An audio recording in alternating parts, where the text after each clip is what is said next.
It's a beautiful Friday morning and another fresh episode of Ways Breakfast. Hashtag what are you saying? On Fridays like this, we delve into the tech world, tech innovation, and its impact in our world today. So, of course, it promises to be very enlightening. However, today we'll be taking a slight shift as we converse on marketing trends and tackling social issues in that space. My name is Oluchi Precious Omenka, and I welcome you officially to the show. Of course, I'm not a one man person. I came with my squad, the girls in the house. Hi, guys. I don't know. It's the glitz and glamour for me. It's I giving think her birthday is a trends 1 week of awards. celebration. Yes, it's a 1 week 1 week. celebration Come thing. on.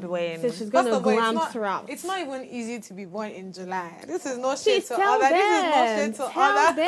This is no shade to other. Tell Other them. months, but it's not easy to The be born only in July. legit ones. Have you seen the rate? Have you seen the people that are born in July? Have you seen the kind Icons. of people, the icons that I are mean, born in look at July? me. Jonathan, Look at her. Look, come on. Do I start naming the RMD, the Whiskey? There are a lot of them, So this month is a special one. Now the fact that my day now actually fall in this week, so it's just important that from the Monday to Friday, you speak it, look like it. I love it, Hallelujah. God's beauty. So Thank how are you. doing? I'm sorry for peppering you. Isn't that Pepe? That's fine. That's fine. For record purpose, there are only 2 months in the year, which is November and others. Maybe you guys belong to the others, Well, which is absolutely I don't know fine. that. Which is absolutely fine. I mean, it's Friday. Everybody knows Friday is like my favorite part of the week. Everybody loves Friday because we Ah, get I to love go Friday. home, No, not Wow. everybody. I think connect it's just with some family, person. some persons. Yeah. I love Why- Fridays. Why wouldn't you love Friday? Yeah. Because there's this normal talk on, oh, thank God it's Friday, you're going into the weekend. But to some persons, it's not a weekend. To some persons, it's more work. Right. Exactly. Actually, so you're very why right. should Me I as a not be person, it's excited? weekend. But we're not concerned about many persons. We're concerned about ourselves. Me We too. are I'm concerned gonna about rest. myself. To me, it's not a weekend. I just do not like the traffic that comes to Fridays. I mean, spending 3 hours, 4 hours on the road. That's is why no everybody's fun going at all. home now. Everybody's heading home. Everybody's rushing back to Let's expect the a house. wonderful weekend. All right, today's conversation is going to be around marketing trends and social concerns as well. So we have a guest who'll be joining us later. We're going to have a great time. Ladies and gentlemen, you can always follow us on our social media platforms on YouTube at Official Upgrade TV to be part of our conversation, and also send us a message on our WhatsApp number displayed on the screen, and we would love to read it. We'll take a short break now. When we return, we'll look through the headlines across the Nigerian newspaper. Please stay with us.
Welcome back, viewers. It's still Ways Breakfast. Hashtag what are you saying? Right about now, we'll look through the major headlines in the Nigerian newspaper, starting with The Punch. The major headline, minimum wage, says NAS gets bill Tuesday as Tinubu Labour agrees on 70,000 naira. Federal government says minimum wage for review every 3 years, and Labour leaders justify new salary. President direct payment of NASU and SANU withheld salaries. OPS rejects electricity tariff. Above that, we see APC knocks PDP governors, military mobilizes against mass protests, and CBN resumes BDC dollar sales. Naira weakens to $570. Reps plead against anti-government protests, accept 50% salary cuts. And on crude supply, federal government continues fuel importation as reps probe IOCs. Below that, we see customs intercept 3.6 billion naira bulletproof jacket drugs in Ogun. Unilorin student dies, others injured in campus crash. And 423 billion naira probe, El-Rufai alleges biases, 6 case transfer. And that's what we have on the Punch newspaper. Of course, you will know that it's minimum wage that I'll talk about. It's like I've been following this story from July. When did it start? Everybody, right? So seeing that a consensus, like, I mean, something has eventually happened, we will not talk about it. So let me read the full story that I was able to pick. It says here that on Thursday, the President and the Nigeria Labour Congress and the Trade Union Congress of Nigeria, led by their President, Joe Ajaero and Festus Osifo, respectively agreed on 70,000 naira as the new national minimum wage during their meeting at the ASO Presidential Villa, Abuja. Besides the minimum wage agreement, he disclosed that the government had also agreed to pay the withheld salaries of the Senior Staff Association of Nigerian Universities and the Non-Academic Staff Union of Universities. So what intrigues me here is that, yes, the minimum wage is being considered, it's looking fair, right? Yeah, that's if I'm hearing. I see a post where someone says during Jonathan's regime, if I'm right, he says the minimum wage was 18,000 naira, which is about $114. But right now it's about 70K, which is about $48. So it means not much improvement. Not much improvement. Then I saw the story of House of Rep members agreeing to cut their salaries by 50%. We all know that the salary is like 2 million, but there are a lot of sitting allowance, sitting room allowance, dining table allowance. Tell you that you hear. Are you there when they are doing the whole cut? Please. I'm very glad. I mentioned yesterday. Was it yesterday? There was one time I was saying some stories behind the ASU strike, that 8-month strike, and the consequence for lecturers, how that their salaries were withheld for 8 months. I mean, that's no funny thing, no. 8 months salary withheld, but thankfully it's going to be addressed and these people will get their pay. Well, moving straight to the pages of the Nation newspaper, the major headline reads no other story but federal government labor OPS okays 70,000 naira as minimum wage. Right on top of it, RAB donate 1.08 billion naira to buy food for Nigerians. Lawmakers cut pay by 50%. And from Edo election, Okwebolo hospitalized after attack in Benin. Police aide also killed.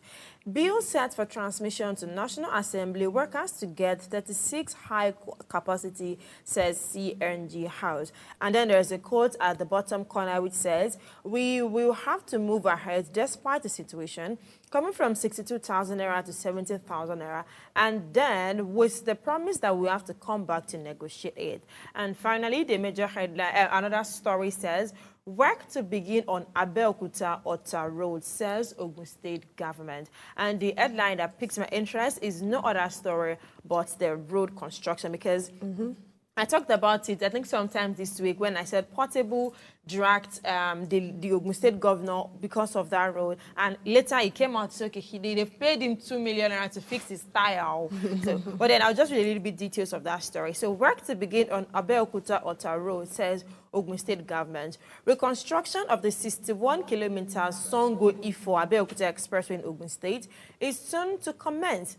Out of the 40 roads, 21 will be handled by the state government in conjunction with the federal government, while the remaining 19 are solely by the state. Works and Infrastructure Commissioner Ade Akinsoya made this known at a news conference in Abeokuta yesterday. He listed Alagbole Ajuwon, Akute Ajuwon, Tony Akusi Road in Ifo, Tulu State Constituency in Ogun State, OK Erija Road in Ogun West, and Awokoya Road in Ijebu-Ode, Ogun East, as well as other parts of the road. I am so interested in this story because I was still at this road on Sunday. I took a long drive through that route, and to be honest, the road is bad. And the most annoying thing is they fixed it to a certain point, they stopped. There's not like a space, a really bad space. They stopped again. So it's like smooth, very, very, very, very rough, then smooth again, then terribly rough, and then smooth again. So I would appreciate if that place is actually free, because people are coming to the island from that place, and that place links to Bega, Ojodu Bega itself. So if they can like fix that road, anybody that stays in Alagbole, Akute, Akowajo can bust out to Ojodu Bega directly through that road. I really hope they do it soon. I mean, pretty soon. Welcome to Nigeria. Let's fly Let's fly quickly to the New York Times newspaper. Right side of the newspaper reads, an apology broke the ice as Vice courted Trump. Former critics spent years winning favor. But the left side has, gunman was seen but slipped away. Next to that, cord blood banks showed families on false hope. Bottom right, dissent forces party to delay votes for Biden. Next to that, voters worry political strife is here to stay. The last headline on the newspaper has extreme weather crosses record Amtrak delays. All right, the headline that particularly intrigues me is the dissent forces party to delay votes for Biden. So the dissent with the Democratic Party against President Biden has grown significantly. This discontent led to the party congressional leaders successfully pushing to delay Biden's nomination by a week. This delay allows more time for the party to debate whether Biden should remain their candidate. Then Representative Adam, a prominent Democrat, has publicly called for Biden to end his presidential run. Conversations about finding a replacement for Biden has resumed with intensity, especially after the assassination attempt on former President Trump. Concerns about Biden has been fueled by his poor debate performance, inconsistent public appearance, and declining poll numbers. These issues has led nearly two-thirds of Democrats to worry about his visibility as the party's candidate. So you see the Democrats are still on their toes, they're still wondering, and they're still asking themselves, are you sure Biden should still be here, or do we replace him with someone else? Given that, I mean, this assassination attempt on Trump's life, you know, it has really made a lot of people start thinking he's a good person. People are not... He's the Messiah. Americans are now having a rethink, and they're like, okay, are you sure this man, God has not chosen him? This should be a sign. If God really wanted him out, I'm very sure that gun would have, the bullets would have actually gone to him and all of these things. So I don't know, somehow their mentality is giving me gullible vibes, but... yeah, it is actually. You know, I spoke about that yesterday. It's giving me gullible vibes, but let's see what the future holds. Let's see who at the end of the day becomes the president, because this whole thing is becoming so interesting. And the Democrats are still, like, two-thirds of them now are like, okay, you know what, let's get someone else. And one person is coming out to say, I think he should just rest being anything that has to do with his presidential whatever. He needs to rest now. And somehow I'm feeling like, okay, this is getting too late. If they want to actually change him, they should do that with immediate effect. And do you think not that change will actually drag put them forward? So it depends on who the candidate, who the next person that they're appointing is. If the person is a people person, I mean, why not? The person Trump can definitely will have a competition. Yeah, definitely. But with what's going on now, and they even have strong points, right? So you want to run up for presidency, and you're not coming out to do anything. You're not coming out to, you know, show that, okay, you are really here. You're not... No you know, public if appearance. it's here in Nigeria, we're hearing a whole lot of, oh, the aspiring governor, he has done so road, this one has done so water, you know. But he's really not doing anything. He's more like just staying calm and... I mean, well, let's see how it goes, though. Yep, and that's all we have for the news headlines across the globe. It's about time we delve into the issue for the day and introduce our guest that will be shortly after this break. Please do not go anywhere. Stay with us.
Imagine the world where the voices of the youth finally get the spotlight they deserve. Welcome to Ways Breakfast, the groundbreaking show where young minds unite together to tackle issues that truly matter. We're flipping the script on traditional morning talk shows, and this is your chance to hear the youth speak out. We're not just skimming headlines, we're diving deep into the heart of topics that impact us all. From politics to governance, tech innovations, mental health, and trendy social issues. We don't just discuss, we ignite conversations that inspire change and spark action. Join us every morning for fresh, young, and vibrant perspectives That empowers the next generation to make a difference. Start your day right with Ways Breakfast, because when the youth speak, the world listens. Ways Breakfast, weekdays at 8 a.m. live on Upgrade TV.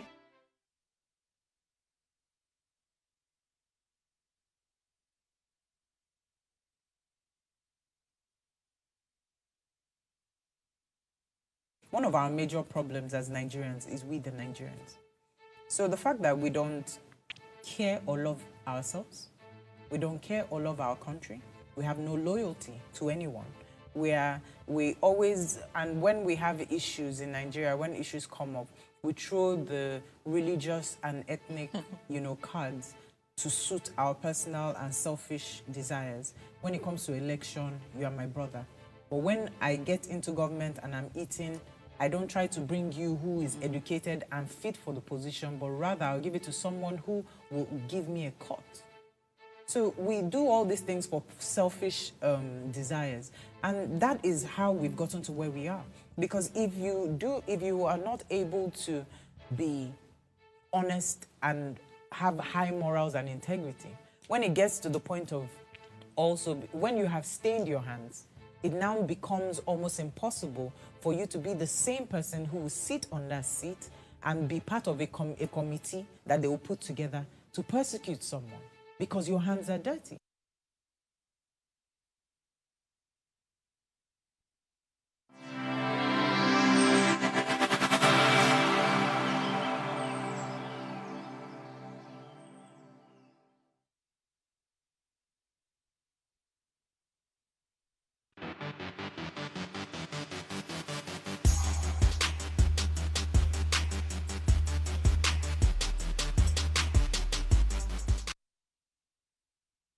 It's a pleasure to have you back on the show. As mentioned earlier, we'll be talking about emerging marketing trends and tackling social concerns in the creative industry.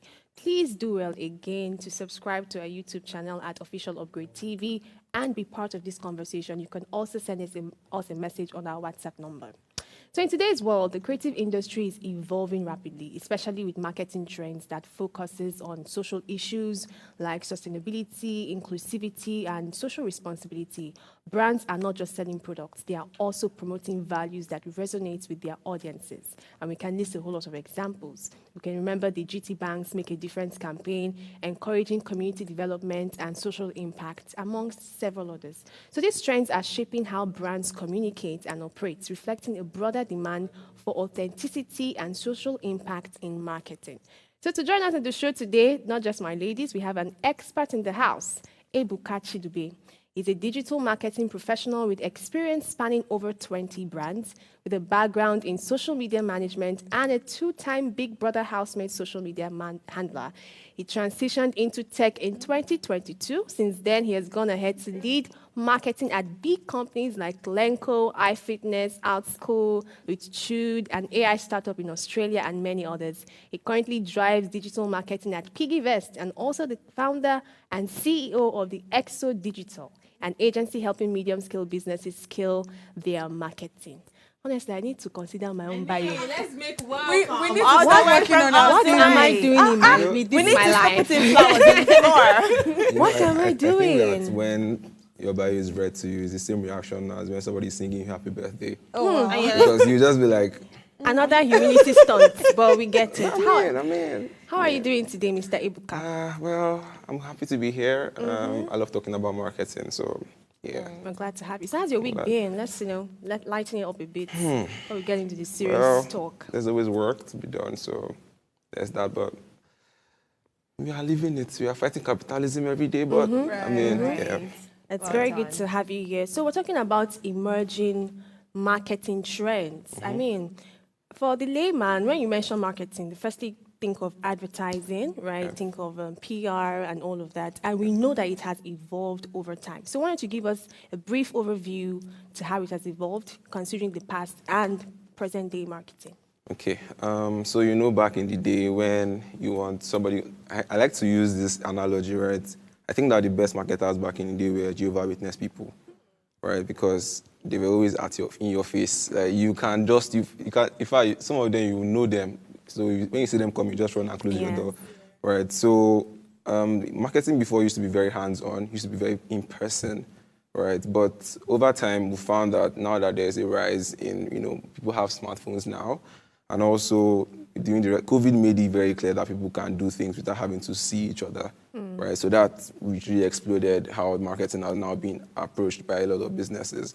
So from being very in-person to being fully digital now, we are not yet there, but over time, because we're looking at places that are on banks like the North and other least digitally inclined regions in Nigeria. But over time, you see that businesses are even getting there. You see people like OPay, who have accounts just with their phone numbers and things like that. So things have evolved a lot, and it's really exciting to see what's coming as well in the future, coming years, of course. Interesting. I think if there's one field I like to play in, it would be the PR and marketing space. Right now, the PR marketing space is filled with a lot of branding. I mean, it starts from normal UI, UX design, it starts from brand logo, and then we start to see the likes of a brand emblem, the full branding. Where does marketing start from? Aside market survey, where does it start from? How do you know how to push a brand out there? How do you know, okay, this is, like you said, Jehovah's Witness, they are constantly there. You will see them with their umbrellas, with their tracks, there with their bags. They are always there. So how do you know when to push out a brand? All right, so I'm happy you mentioned Jehovah's Witness, right? I'll start from that bit. Why they are very successful, I'd say, is because they understand their market. They know who to reach out to. Right. For instance, if I have a Jehovah's Witness neighbor, he has already scoped you out a long time that you had no idea about. So he knows when you're at home. He knows when you're less busy. He knows when you're going to be able to at least open your doors or at least see that he's around. So I think that the first step is understanding your market. Who are you speaking to? Who is your audience? Right. If you know who your audience is, it's easy for you to be able to understand what they need. Right. It's easy for you to be able to know that, okay, at this particular point in time, this is the kind of content they want to see. This is the kind of messaging they want to hear, right? This is what resonates better with them. And I think that from that point, you can start to now craft really interesting things that work. Right, so yeah. Okay, so how can we regulate regulatory frameworks, right, ensure brand maintain authenticity and their product claims and marketing promises? Now, let me give this example.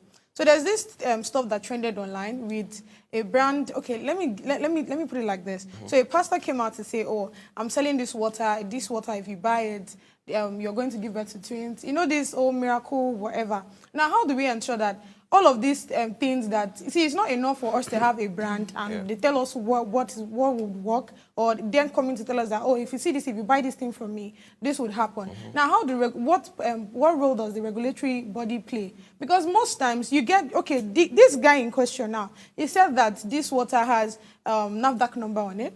But somehow I feel like I don't think NAFDAC are properly doing their job. Because if you come out to tell me that this water is going to do this, is going to do that, is going to do this, is going to heal you, is going to take away this, how sure are we that even this water is going to do that? Because I feel like what the regulatory bodies just do is check it that if it's working, if it's okay for consumption. They don't check if truly this would actually do what it's supposed to do. Do you understand what I'm saying? So you see, it's a very dicey thing. Okay. When it comes to religion, right, you cannot always reason it with normal knowledge. So because of that, the government would only be able to confirm that it's safe to consume, right? Any other spiritual thing that is promised, they'll tell you that they're not involved, right? So apart from spirituality, the normal ground, okay, let's use paracetamol, for example. Is it that when someone coming out to say, oh, I do this drug and this is what it works for, do these regulatory bodies ensure that this is actually, and this medicine actually does what it works for? Yes. How do they do that? Well, so from a marketing standpoint, right, before now, you could literally go on vibes, but Nigeria is being very stringent with their laws now. Okay. You can no longer put out any marketing like that without fear of them coming at you, especially if you don't have the necessary licensing to do so. I think there's some, I'm trying to remember the name, is it Advan or so, I cannot remember correctly, but if you're a big company, you will not be able to get away with it as much because they will come for you. So SMEs can still escape because, again, Nigeria is still trying to get to the point where they understand how to properly regulate things. And to be honest, we can be very lawless sometimes in this country. People know that people should know they are supposed to do something, but they would rather not do it because they know that what will happen at the end of the day, that they bribe their way through or just find a way to cheat the system. Right, so regulatory body is something that I see Nigeria, at least the marketing industry in Nigeria, is trying to bridge that gap. But I think that we have a very long way to go, especially with the education part. Okay. Right, so, yeah. You know, when I was thinking about this topic, I was remembering a lot of adverts I watched growing up and some marketing strategies that really used to catch my attention. For example, I mean, these Airtel adverts that we always watch, you know, apart from them selling whatever they are selling with the Airtel brand, there was this family value that they always used to push out. And it seemed as though in recent times, a lot of big brands are adopting that method of not just selling stuff to people, not just getting your money. We're pushing out, you know, some values. We're making you consider things in a different way. We're pushing out luxury sometimes, just something more emotional that resonates with people. And somehow I feel like this is possible because these brands are big and, you know, they can put out the money for this kind of campaigns. Let's consider small businesses or people who are just starting out. I mean, solo entrepreneurs who want to step up their marketing game. You know, what are the challenges that they face considering these marketing trends that is already happening? So I think that SMEs, right, they make a very big mistake. They try to compete with the big names, and you will fail if you do that. Because, like you rightly they said, told us to think big now. Maybe aspire to perspire. I mean, Okay. Well, anyway, I think that there's always something I call unbanked, right, or unmarketed too. So the big people will focus on like the big picture. But then there's still small people underneath that you can focus on as well, right? So instead of trying to compete with the big boys, right, why don't you try to look at your audience? Again, it still comes back to your audience. There's something I always say that inside that avian, there's another avian inside, right? So underneath, there's something that you can definitely, you know, leverage. And I think that the strongest way to do it is through community building. When you are able to build a community around your business, right, people will definitely sleep and wake up your brand. So even if you are not as big, right, you have people that swear by you. I'll give you an example, right? So you see how Ajo is still something that is working today. People are still saving through Ajo and all of those things, even though there are so many digitally safe methods. But these are things that people have over time come to trust. So if a business owner is able to trust you, if a business owner, or rather if your customers, your clients, your users of your product are able to trust you, you'd find out that they would not mind having to work with you, despite even though you're not a big name, right? Because again, you've built them around your business or your business around them, right? So they are now a part of your business as well. So these are the ways in which SMEs, small business owners, can leverage these new times where big businesses are literally capitalizing the market. I'll give you an example. If, for instance, maybe you're like a Coca-Cola, right? You don't know who your customer is. You're just selling your products. A new business can come into the market and try to understand who I'm going to be selling this to, know where their house is, know, in fact, you have to call them on the phone. Did you enjoy the drink today? So that you try to stay top of mind, even though there's a Coca-Cola in the business, right? But because you are in touch with them, there's already that connection built between you and your customer, right? So that's how business owners are small cannot be careless. They cannot relax. You have to go the extra mile. If the big business is calling the customer once, they're calling 5 times. Right? Just because you know that you have to work harder than average to meet up to, you know, the standard and make money for yourself. If not, you'll be destroyed by these big names. Interesting. Ebuka, you've worked with a lot of companies. I mean, we're literally reading out this and that and that, and I must commend your effort. You've done really well for yourself. Thank you very In fact, much. you worked with Big Brother, right? Yeah. So I'd like to ask you, what stood out for you working with all these companies? What made you that, oh, pick me, pick me, pick me? What made you stand up for yourself? And what is the lesson you've learned as a brand expert or as a PR person, or as a marketing expert that you've learned all through working with different companies, different brands? Yeah. To the extent of working with Big Brother, which in which Big Brother collaborates with a lot of brands. So how were you able to pull all of this off? Okay, so for context, I worked with the housemates, not Big Brother himself, That's right? nice. So I worked with 2 housemates back to back, and I will tell you for free, if you're a social media manager, because that's where I kind of started from social media management, and then I moved into growth and did it on all of those things. if you're a social media manager and you've not experienced working for a housemate in Big Brother, I promise you, there's a different world there, right? Because that show is 24/7. So you're talking 25 posts a day. You have to literally be on your feet, ensuring that things are going in place, especially on Instagram where comments, like the fans, I used to say that Big Brother fans are cultists, right? These guys, Can't say that.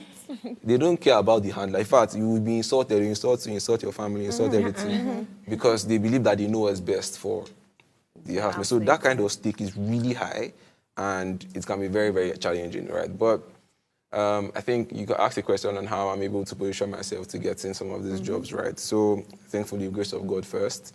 And then aside from that, extreme hard work and then connections to network building, right? So a lot of people believe that you have to know everybody, right? I don't know anybody, it's God that I know. Right? But then I think that over time, I've been able to build reasonable connections and networks with people that, remember me when it's time, that when they hear something, I'm looking for a marketing person, Ebuka, because, and aside from that as well, I take personal branding very seriously too. Interesting. I think I saw an explosion in my career in the last 1 year. And it started when I started to really, really be intentional about how I position myself outside. So I have an Instagram page where I literally post content I've been posting content every week since February last year.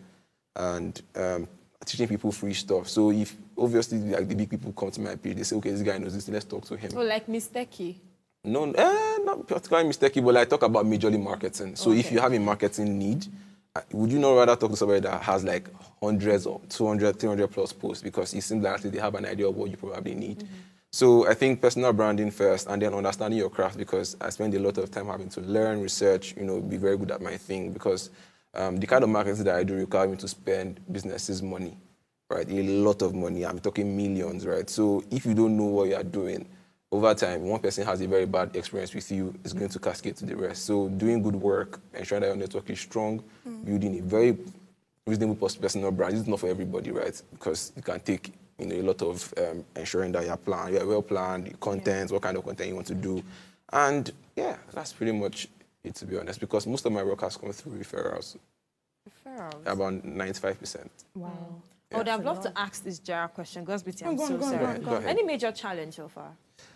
Well, so because of, again, the kind of marketing I do requires me to spend money, right? So I'm always running campaigns. I'm having to work with a lot of businesses that small scale, medium scale, large scale. There are a lot of fluctuations, right, in the market where a lot of things can determine what will happen with the results of your marketing. And sometimes business owners are not always as patient, because I understand that they are spending their money, right? They want you to get it now. But sometimes you have to, that's why I think that over time, when you hit my profile, you believe that, okay, you think you can trust my process now. So if I'm telling you you have to wait 3 months, you're okay, if it has worked for this, let me try and trust in that government, right? Because sometimes it takes some time, like it takes a while for certain things to peak, but once it peaks, you can start scaling from there. So yeah, just being able to also manage stakeholders, right? Being able to speak to them in the language that they understand, and being data-driven as well. Because I'm spending money again, right, I have to be very data inclined. I have to be very analytical about my spend as well. So I'm showing you, you gave me 5 talents, I turn into 20 talents, I turn into 30 talents, right? So that way I can demand for more in the future. I can tell you I need this, I need that, and then because you've seen the track record, you'll be open to help me. And once we are done with the project or the contract or whatever, you know somebody that needs somebody as well, who's the person that has worked for you before, Ebuka. Then that's how it works. Well done. All right, I'd love to hold your thoughts on that, because I know you want to ask him another question. We'll have to take a short break now, and when we return, we'll continue diving deep into the dynamics of marketing. Stay with us, we'll be right back.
All right, welcome back, viewers. It's still Friday, and we're discussing marketing today. We have a guest in the house who has been given more light to the talks of marketing, Mr. Ebuka.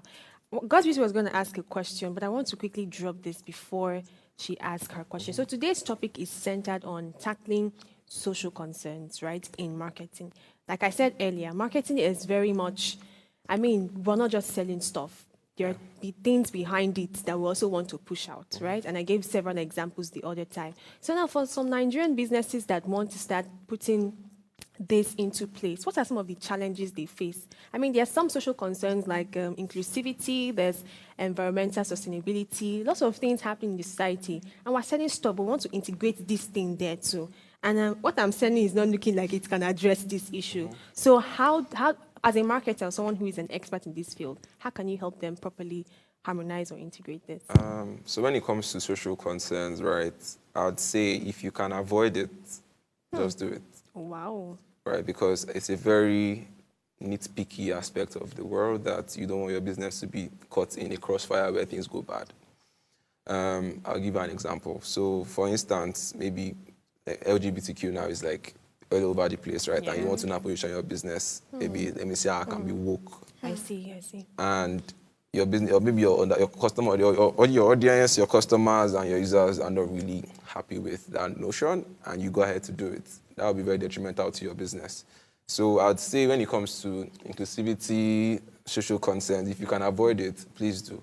However, if your business has already entered into it, right, there are some challenges that, of course, you would definitely might face, right? So first is aligning it with your business goals.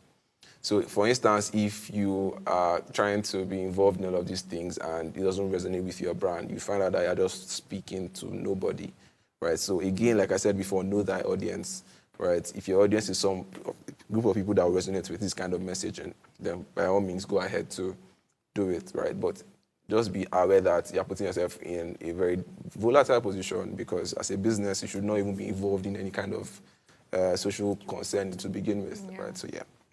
Really? That last claim was very sharp. If you're saying we should not be concerned to the social concerns, then what product are you now producing to the masses if it's not helping the society? Yeah, so you said something about sustainability, etc. So in a market like Nigeria, right, where things are low-key done anyhow, right? You can go on the streets and then see bottles of plastic on the floor. So all of these things that work outside Nigeria, right? Unless again I'm talking about Nigeria, it's Africa in general, then of course. So I want to be clear. Are we talking about Nigeria or Africa in general? Okay, so help us with the Nigerian context of social concern issues that brands can put their hands in. Yeah. So Nigeria is a very, again, the social media space, right? It's a very emotional one that moves with the tide. If you're on Twitter, you understand what I'm talking about, right? I'm not there.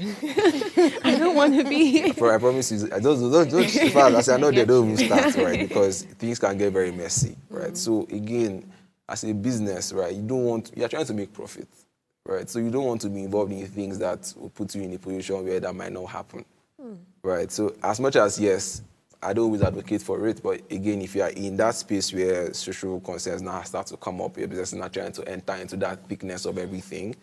You asked about the challenges, right? Yes. First, what kind of content is it, right? If it's something that has potential to go bad, like I said before, LGBTQ is not accepted in Nigeria. If you're in Nigeria, you put your hand inside, anything you see, you take it, right? So, as I was saying, right, if your business, again, your customers are like the Gen Z people, maybe you might try to find a way around it if you want to, right? Again, like I said before, that disclaimer is very important. I don't always like to advocate for social concerns in your marketing. You can find other ways to sell your products, right, than having to integrate it, right? Because you find out that if it goes bad, you're not coming back, right? You're cancelled. That's the end. You're done. If something happens to you and your business, something happens to your business and it enters Twitter, and for a negative thing, you're done, right? So the owner of the business, right? So remember, you're the marketer. I hope I'm speaking to some marketing people. Yeah. So if you're the marketer, the owner of the business has to be aware that this is what you're trying to do.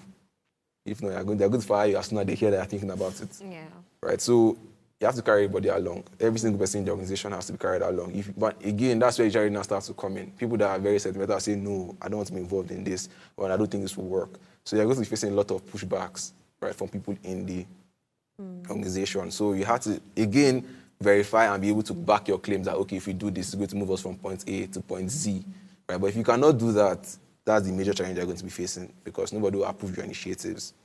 Still speaking to social concerns, I'll mention some banks and some brands. Now, we've known Zenith Bank around that VI to always every year do this Christmas lightning. And it's always from, I'm trying to remember that, I don't know, from that very long, and it always do make sense, right?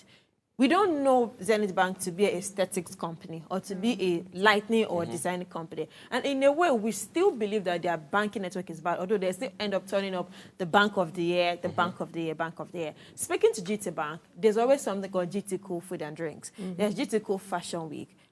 This is banking. You're doing Fashion Week. You're doing GT Cool. Recently, they are doing Autism Day, Autism Week.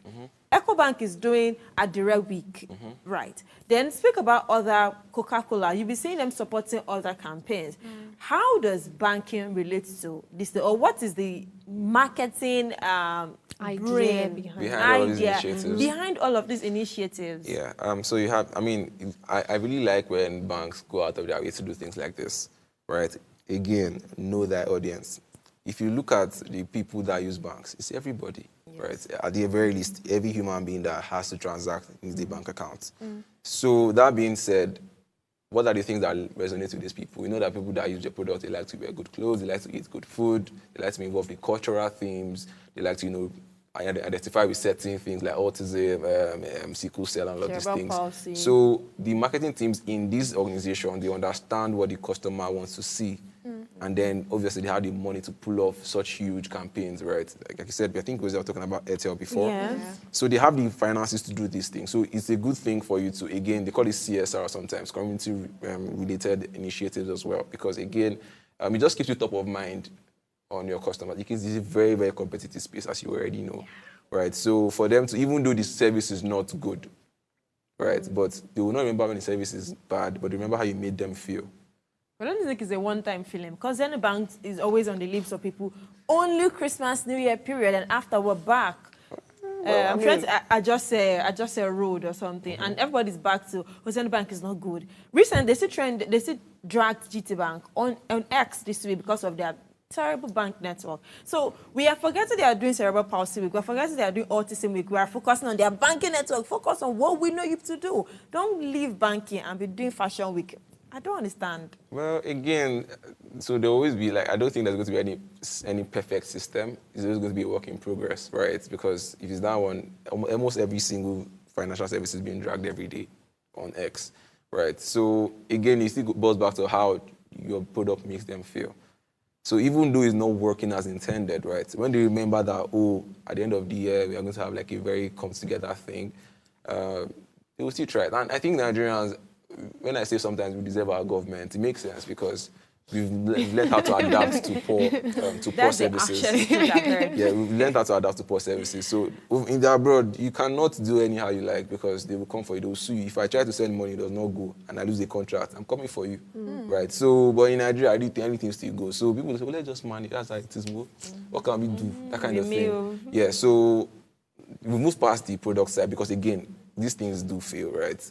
But that's why the banks and the businesses are trying to see how else can we connect to our customers, even though it's kind of gaslighting-ish, but just to, yeah, I know we are not good, but come and collect food, come and wear clothes, that kind of thing. Yeah. So what's the future of marketing, given that, I mean, the world is revolving and a lot of things are changing?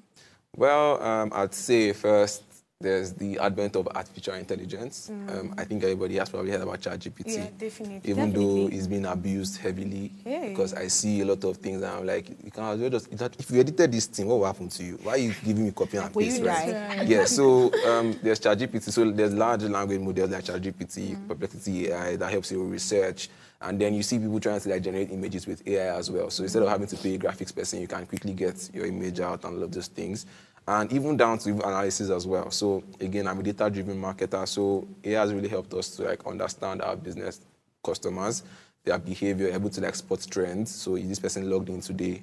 The person not logged in 5 days and 7 days. You can start to see, okay, what are the things that we can do? What are the recommendations that we can get based on user behavior? So I think that is going to get more interesting in the future, especially when it comes to AR, VR, so augmented reality and virtual reality. when people start to enter a world without having to be there, right, with headsets and all of those things, is coming, right? Because eventually some of these things will become more affordable to people, or they'll just find ways to integrate into the normal man. And you just see that over time, businesses and companies as well start to leverage these things to make their brand more experiential to the target market. You know, you mentioned to Mira the other time that some of these banks, their initiative is to help people. It's about how they feel, right? And then I want to put you on a tight spot. I know you're a marketer, you're an expert, and if you are to advise small businesses or even big brands on how to put themselves out, what would your emphasis be or your priority be? Is it on profitability or values or, you know, making people feel good? So there's this thing about Simon Sinek. There's this favorite quote I like to use. People don't buy what you do, they buy why you do it. Right, so... We need to write that down. People don't... Because if you look at most businesses, they don't understand why they are doing business. So if you're entering the market only to make money, you probably get stuck, right? Because no matter how expensive your product is, if people find it valuable enough, they'll pay for it, no matter how much it is, right? Which is why you find luxury brands like Louis Vuitton and whatever other brands is selling at really high price. They have customers, they'll have closed down, right? So once you understand your customer, you know why you're doing what you're doing, what kind of problems are you trying to solve for them, right? And when you wake up in the morning, how can I make my customer's life better? You realize that you start to get really interesting ideas that would help you to do these things. Again, since you're talking social media, content is king. I cannot emphasize it enough. If you are not particular about the kind of content you're creating, again, it's good to look at competition, but your competition is not your audience. You have to know what your audience wants to see. Again, you can do that by, if, for instance, if you have a direct competition that is doing what you're doing, you can also use that as an example as well to see, okay, what do they like? If, for instance, you're someone that's competing with me in my space, and I see that you're bigger than I am, I can literally, research at what you're doing, try to follow your page and everything to see what kind of people are engaging with you. So if that resonates with what I'm trying to do, I can now start to, not copy, but get ideas that I can use in my own business, right? I mentioned this in the beginning, right? Small business owners should stop trying to compete with the big brands. There's opportunity for you in your space, right? Over time, when you become big, you can start to, play in those spaces. But for now, there are a lot of opportunities for you to leverage where you are at, right? So if you have 10 customers, 15 customers, speak to them. Try to understand how you can make their lives better. Because the best type of marketing is word of mouth. It's cheap and it's free. If people are able to remember you and talk to their friends and are happy to, talk about your business to their friends and families, you've already gotten a customer without having to spend a single penny on marketing. When you read my bio, you saw that I currently do digital marketing at Piggyvest, right? And Piggyvest is one of the brands that's been able to benefit from word of mouth, right? And the reason for that is because they've been able to get trust from customers. They've been able to get people that enjoy their services. So, I put my money here, nothing happened to it, I got interest. How far? Do you have money? Come and put it here. So if you go through our comment section, sometimes you see people saying, I brought 10 people, I brought 20 people, right? Because it works, right? So if your product is working, right, and again, think about how you can develop a product that works, because trust is easy to lose, but hard to build. Very, very hard to build, right? So once you've got to that point where, again, you don't have to try to gather everybody. You have your own small community that is paying you what you want, that is sustaining your business. You can start to now scale from them, but you have to start small. You should not, again, it's good to be, it's good to be ambitious and everything, but there's something in front of your eye, like focus on it and get it to work. If it works, there'll be a lot of opportunities for you in the future to, do greater things. Very apt. And in time immemorial, or let's say some couple years ago, branding is from radio jingles, voiceovers, TV adverts, and then the rich ones make use of banners and all of that. But right about now, we see Up and Grateful, your vendors are weak, actively taking others and all of that. To me, I really do not like saying actively taking others. I'm trying to remember the exact word. Kill me with the order, or just something, choke me with the order, and something like that. What's your take on brandings like that? Is it branding at all, or it's not? Because I oftentimes notice that WhatsApp vendors, TikTok vendors, X vendors end up turning to lifestyle content creators, because they always want to put their life out there, so you can trust them. You can see their face more often, and then you can buy maybe 1 or 2 slides from them, or maybe watch or something. So what should a normal now marketing or branding should look like? I mean, from start to finish.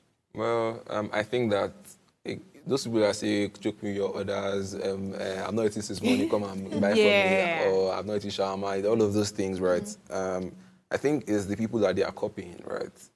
That is kind of the problem. So again, when I say look at your competition, don't look at them and grab everything that they're doing, right? But who knows, maybe that is working for them, right? If People somebody, people that you're copying, are you referring to the big brands? no, that no, you're like copying? people that, yeah, your direct, your competition. So again, there are two types of competition, right? There are, when you talk about direct and indirect, for direct competition, people that are bigger than you and people that are on your level, and people that are lower than you. You have to look at every single all of these 3 years, right? And then indirect competition, what are the alternatives that people are using instead of your product? Right, so you have to also look at those people as well. So again, it can be a very, very deep thing to go into, which I don't want to do right now, right? But those people that use some of the gimmicks that you mentioned before, right, it is possible that they are being mentored by people that do these things that are already working. In my opinion, I think it's tacky, right? However, if it's working, don't reinvent the wheel, just go ahead. It's working for you. But again, there's always a better way to do things. If you think about who you are trying to reach, again, your customer.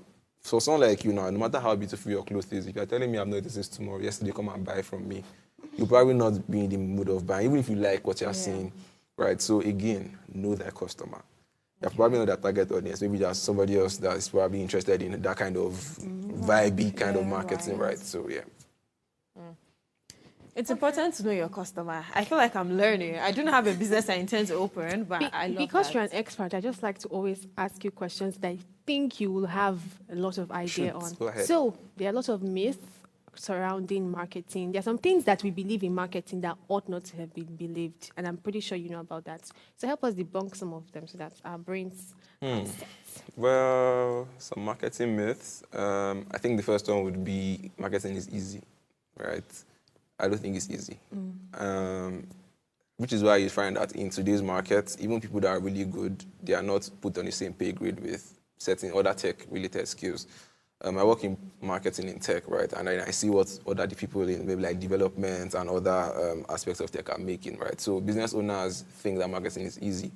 But one thing that they forget is that when you've done when you've built your products, when you built that app, you still bring it to us to sell it. So why would you now put us in the back burner just because you think that, oh, the person that built it is more valuable to see what works? In that process of trying, you're spending money, right? So business owners should, first of all, not remove their minds from immediate gratification, right? Because you're a business owner, you know how hard it is, how hard it took you. When you started, this is not how you grew, right? So why do you think... You have a Go lot. ahead, Just go let me ahead, land go this ahead, one quickly. go ahead. So for business owners that want to start up, like new business owners, and you're an expert in marketing, you are helping brands to build themselves. So would you advise that they get on a marketer or an expert to help them at that initial stage, or probably handle it themselves for a while and then grow to a point where they can now have people help them? Yeah. So I think that it boils down to one major point. Do you have the time to do it? Okay. Right. If you don't have the time, you must have the money. There's no way you not have both of them. So It's possible. have understanding of everything. Apart from me walking up and down, anytime I say, because me walking up and down to tell people, oh, please, come on, that's a lot, please. Okay. So thank you for bringing up sales, right? So we're speaking about marketing since sales is a different beast. Okay. Right. We definitely cannot get into sales. cannot get into with sales the today. seconds we have left. Yeah. but So, oh but my marketing God. and sales is something that should be integrated, right? Sales people might have to enter the field, right? A marketing person can enable that person. When you get to the field, these are the things that you can use to succeed.